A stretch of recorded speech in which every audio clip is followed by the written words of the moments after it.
And I've been to a lot of them here since January this year. And what they're telling me is that they are worried about their services going away and therefore them not having lifelines in their community. They're also worried about the economic uncertainty. Michigan is the state that is more susceptible and vulnerable to tariffs than any other state in the country because of our significantly large and strong manufacturing sector. We get hit harder than anybody else. So we've seen companies close. There was a 100-year-old furniture company called Howard Miller in Grand Rapids. It existed for 100 years. That means that they survived the Depression.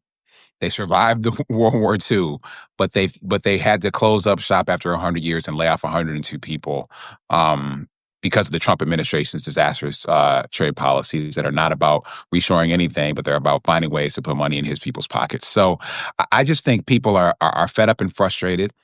I think people want to see the state really standing tall and saying, like, this is what we believe, what needs to be true. We're in the midst of a state budget negotiation process right now where our Republicans in our state house are trying to imitate Trump, where Trump cuts food assistance, they're cutting breakfast and lunch programs for children. But I'm taking it right to them. I went to serve lunch at an elementary school in Lansing yesterday and talked about why this program is so important because I like kids to eat. I don't want hungry kids in Michigan, but Republicans do.